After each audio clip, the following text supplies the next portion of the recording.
এটাই হচ্ছে তার লাইফের বেস্ট ডিসিশন। যারাই বিয়ে করুক না কেন, অ্যাটলিস্ট ওই ছেলেকে যে বিয়ে করে নাই, এটাই হচ্ছে তার লাইফের বেস্ট ডিসিশন। যার বিয়ে তার খবর নাই, পাড়াপড়শির ঘুম নাই। আমরা আমাদের ঘুম বিসর্জন দিয়ে লাস্ট কয়েকদিন যাবৎ ফেসবুকে বিয়ে খেয়ে বেড়াচ্ছি। শুধু বিয়ে খেয়েই বেড়াচ্ছি না, মানে কার কি দোষ আছে খুঁজে বের করতেছি।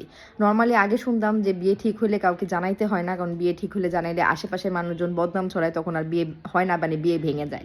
এখন তো দেখি আপনারা মানে বিয়ে হয়ে গেলেও তারপরেও আপনারা বদনাম ছড়ানোর জন্য একদম উঠে পড়ে লেগে আছেন।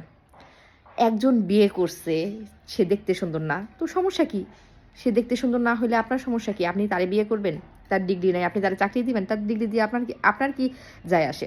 তার এক্স ছিল, ভাই আপনাদের 14 গোষ্ঠীর কারো এক্স নাই, একমাত্র পৃথিবীর মেয়ে যার এক্স ছিল না। এত সমস্যা আপনাদের, আর কি কি বের করতে হবে?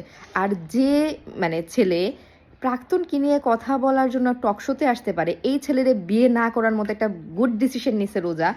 এটার জন্য মানে তার আমার কাছে মনে হয় এইটাই হচ্ছে তার লাইফের বেস্ট ডিসিশন। যারাই বিয়ে করুক না কেন, অ্যাটলিস্ট ওই ছেলেকে যে বিয়ে করে নাই, এটাই হচ্ছে তার লাইফের বেস্ট ডিসিশন। যে ছেলে প্রাক্তনকে নিয়ে কথা বলার জন্য টক শোতে আসতে পারে, সে আর যাই হোক ভালো মানুষ তো অ্যাটলিস্ট না। আর যে টক শোর আয়োজন করেছেন, তাকে নিয়ে বলার আসলে আমার কিছুই নাই।